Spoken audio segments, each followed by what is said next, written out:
No one has your experiences, your nuances, your style of teaching, your stories, what you actually want to teach and the way you want to teach it. No one's going to be like that. So you have to carve out your own space and attract your audience. And the beautiful thing is you don't need millions of people to follow you in order for you to be insanely successful online.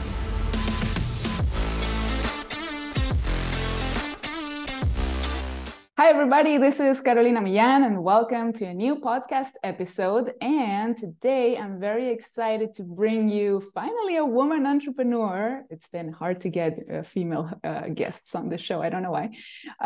She's a New York Times bestselling author of 2 Weeks Notice and also the host of the podcast Marketing Made Easy. How are you today, Amy Porterfield? Thanks so much for having me. I'm so delighted to be here. I'm delighted to have you. Super excited. I know you're going to add so much value to my audience in Latin America and also around the world. So thank you for making the time today. Of course. Yeah, so I love the topic that we're going to cover today because that's also what I love to do.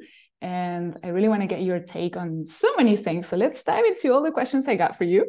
Okay. So I know that at the very beginning of your career, for what I've read and what I've heard, you didn't succeed in your very first course launch.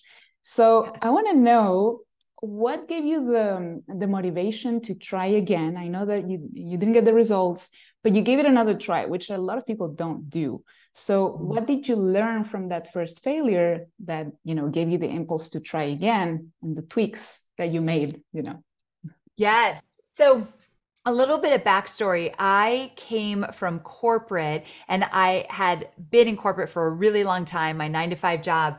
And so when I went out on my own, I started to do social media for small businesses, which meant I had a bunch of clients, but I didn't enjoy it. And I was terrible at setting boundaries in the early days. This is like 14 years ago.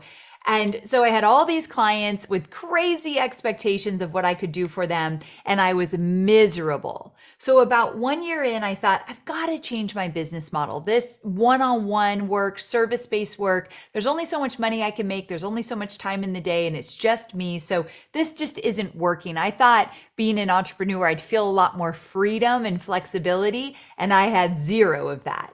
And so I decided to create my first digital course. And I didn't know how to create digital courses, but I looked online and I pieced some things together and I created a digital course thinking I'd make like $100,000 because when I looked online, everyone on social media was making tons of money with their digital products. So I'm like, why not me? So I thought $100,000, that's what I'm going for. I made a whopping $267 in profit. I made a little bit more, but after you took out a few $1,000s in expenses, I made $267.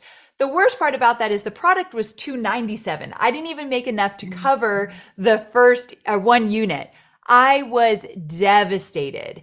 Unfortunately, in an instant, I made it mean I'm not cut out to be a business owner. I'm not cut out to be an entrepreneur. I'm not good at this. Luckily, I have a really supportive husband. And after about a week of moping around and crying, he said, you've got to stop this. We need to push you back out there. You've got to try again. Now, I could have easily groveled back for my 9-to-5 job. I hadn't been gone that long. I did a really great job where I was working. I could have maybe gotten that job back. But instead, I thought, I've got to try this again. So to answer your question, the reason I decided to go back at it, try again, and not give up is because I was really clear on what I wanted. My why for starting my own business was that I didn't want a boss. I didn't want to be told what to do, when to do it, or how to do it. I wanted to build my own business and be as creative as I wanted and bust through the glass ceiling and make a lot of money. And I knew I wouldn't get that in my 9-to-5 job, which is why I wrote the book 2 Weeks Notice to help other people leave their job and start their own businesses. And so I thought, I can't go back to that. I got to figure this out. So I went back to the drawing board, figured out what I did wrong, which was I didn't have an email list, so I didn't have anyone to market to. And I created a product around something that I wasn't proficient in. I always say you need a 10% edge before you start your digital course, which means you've gotten results for yourself or for somebody else, and you're willing to teach how you got those results. Well, in my first digital course, I was teaching authors how to launch their book using social media.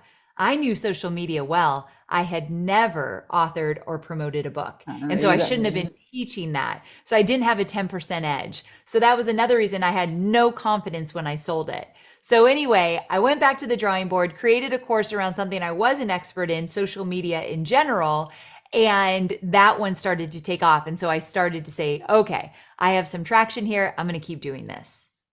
I love that, especially what you mentioned about validating the idea, because but here's what I want to ask you as well, because sometimes some of my clients are like, hey, I found a lot of demand, or I guess competition, depends on how you want to look at it. And sometimes that makes people think that maybe it's saturated, or maybe too many people are teaching the same thing I'm teaching. So Yes. So how do you I differentiate yourself? this comes up a lot. And so the idea of it's already been done before and it's being done by some really big names who have big audiences, there's not enough space for me. That's a lack mentality. And as an entrepreneur, you cannot have a lack mentality. You have to believe that there is enough room for everyone, including you. When I first came on the scene 14 years ago, social media managers were everywhere. Yeah. Everyone, right? Everyone and their mother was a social media manager. They just could declare they were. Now they're teaching it, whether they're good at it or not. And that's when I started to teach social media. And at the time, Mari Smith, who is still incredibly popular, she cornered Facebook marketing. She had it. Like, she had the bulk of people that were interested in Facebook marketing knew who she was. Still, I came on the scene. I actually learned from her initially and then started my own business. And there was still enough room for me, even though there was a superstar out there doing what I wanted to do. No one could teach quite like you. No one has your experiences, your nuances, your style of teaching, your stories, what you actually want to teach and the way you want to teach it. No one's going to be like that. So you have to carve out your own space and attract your audience. And the beautiful thing is you don't need millions of people to follow you in order for you to be insanely successful online. So it's a lack mentality that you want to stay away from and start believing there's enough room for me. Now, for the people who are listening who are a little more advanced, what is your advice to scale? Let's say you're already hit the 5-figure mark and you're stuck there. Which, by the way, I can relate to that because I've had 6-figure months and then I go back to the Gotcha. 5-figure and then I'm like, how do I scale this? So what's your advice for people to scale after they reach a certain level and they're like, okay, how do I break the ceiling? I don't know what the expression is. Yeah, no, that's great. How do I go to the next level here? Yes. So the first thing is that I recently have entered into a phase of wanting to scale my business to the next level. And I hired a consultant actually because I wanted to kind of look at holistically everything I had going on in my business. And I was starting a coaching component of my business, one-on-one coaching. I wasn't going to do the coaching, but I had coaches already lined up. I had 2 salespeople already lined up. I had the whole sales mechanism built out. I was 1 week away from launching a brand new coaching program. And I had brought in a consultant about 2 months ago that's been auditing my entire business. And he came to me a week before I launched it and said, do not launch that coaching program. You have not gotten enough squeeze or enough juice out of the squeeze of what you're already doing in your business. So what I'm doing in my business, I have 2 digital courses and 1 membership. So that's all I have, 2 digital courses and 1 membership. And he looked at the success I was having with my automated digital course. Then I have a live one that I live launch, and then the membership. And he said, you can do so much more. And his advice, which spoke to me deeply because I want a simple business. I don't want a lot of spinning plates in the air. I created the business to have more freedom. So the more I add to the business, the less freedom I have. Yeah. And so I listened to him and I thought, wait a second, you are right. Now we went over numbers and details and specifics, but after all the research, I thought this man is absolutely right. We decided not to launch the coaching program, which was very, very hard for me to do. I had to let go of people I just hired. We compensated them, but it was a bad, bad feeling. And I was embarrassed that I wasn't going to move forward with the coaching. However, I think a really good leader makes those hard decisions and stands behind them and leads forward. And I knew I had to do that. So now, to answer your question, to scale our business, we're doubling down on what's already working. So for instance, we have a digital course that's on Evergreen. So every day you can buy the course and there's funnels involved and ads are running to it and all of that. And we're looking at ways to streamline it to double it. We want to double the revenue with my Evergreen in the next 6 months. So that means that we have to figure out new strategic ways to market it. That means we might bring on some affiliates to help us sell it. It means that we will likely try some new strategies that I've never tried before on the sales page or on like an upsell after they buy it, ways to make more revenue with what's already working in my business. And those listening that are more advanced, there's obviously things working in your business. And so what can you do to double down on what's already working? And maybe you need to hire an expert to give you some advice. Maybe you need to take a digital course to learn something new. Like, let me give you an example. Yep. When we wanted to make more revenue with my live launch, my project manager took a $7,000 training about how to create paid boot camps. So my friends of wealthy course creators, they did this training on how to do paid boot camps. My project manager took the course, brought it back to my company, and we implemented it. And we skyrocketed our sales versus the year before because this one strategy we were willing to learn and apply. I'm 14 years in. I know a lot about how to launch, but I'm still totally open to learning and trying new things. So that's what I mean about investing some money to learn something and then applying it to what you're already doing. To me, that's the best way to scale. My next question is, as you know, we are in this era where AI, artificial intelligence, is becoming a part of our everyday life. And I know I'm using it. So I want to know how you are using it in your business, when it comes to your daily tasks or planning a launch or whatever. How are you using AI? And how do you think it's shaping the future of course creation? I love this question. I really do think AI is incredibly important and we all should be using it, even if we're just dabbling with it now to just kind of figure it out.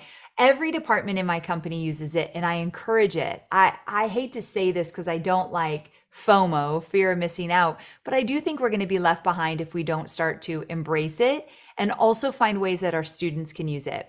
So I have a community department and they use AI to help them name different groups in our community. They use AI to come up with new ideas to boost engagement in the community. My customer support uses AI to create guided responses for different challenges people are having with my courses or in my community. So they don't have to look at a blank screen. I think that's what I love about AI. I don't think it spits out the most eloquent, interesting content, but it allows you to not have to stare at a blank screen and start from scratch. And one thing I learned from my Tony Robbins days is the more you start from scratch, the more you reinvent the wheel and start from zero, the slower you'll be at building a business. So this is going to help us fast track.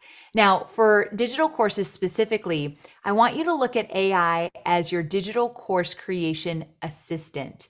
It's not your guide. It's not your expert. It's your assistant. So let's say you learn from me of the whole framework and model to create and launch a course, and I give you each step along the way. What I do in my course is, let's say if I show you how to outline, fully flesh out a digital course so you know all the content you're creating. I give my students AI prompts to put into ChatGPT to say, okay, this is what you say to get some ideas of how to flesh out the content in your course. And so if you start to use AI as your assistant, but feed it very personal information so it's not spitting out generic stuff for you to include in your course, it could be incredible. But at the end of the day, people buy from those who have heart, integrity. There's grittiness and stories and examples in their content. You don't get that through AI. So you're going to have to use it as an assistant, but it's not your end all be all. I love your take on that because I see other people who are telling you to create a course where you don't even show up on the screen, or Yes. where you just, you use AI to write the scripts and then another AI to appear in the videos, and you I just. mean, if you want to be a flash in the pan and you want to make a bunch of money really quickly and then literally fizzle out, that might be the way to do it. But if you're here for the long haul and you want to build a real, true business with heart, that I'm very much against just Mm. using whatever AI spits out.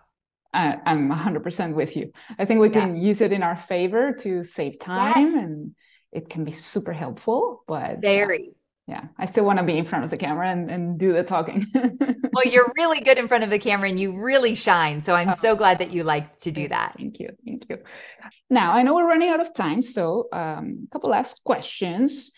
So, for anybody who is struggling right now to sell their course, maybe they're overwhelmed, maybe they're trying to be everywhere at once. Like, what's your advice for somebody who is not getting the results they want? Maybe they have a great idea or they already have the product.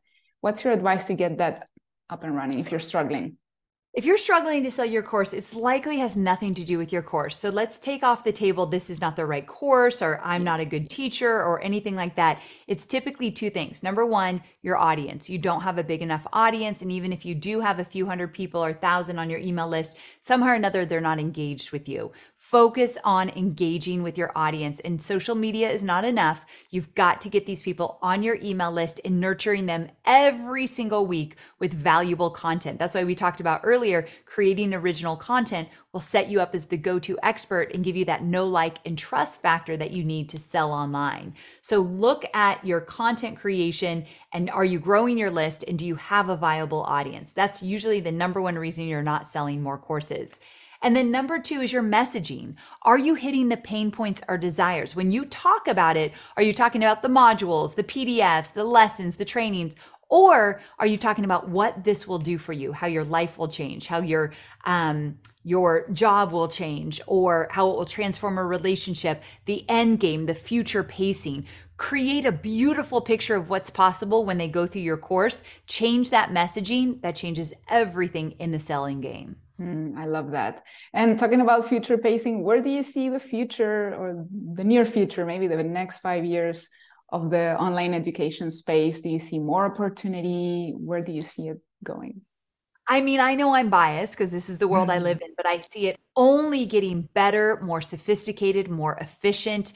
With the onset of AI, I'm so excited to help my students get to the end of my course and apply it more quickly. So I see people having more confidence in actually getting their content out there and teaching in a beautiful way. So right now it's a multi-billion dollar industry. I see that only exploding over the next 5 years. I believe so too. And I recently interviewed Dean Graziosi, and he also said, oh, it's going to keep growing. It's probably Oh, going to reach $1 trillion a year. absolutely. I totally back that. Yeah, me too.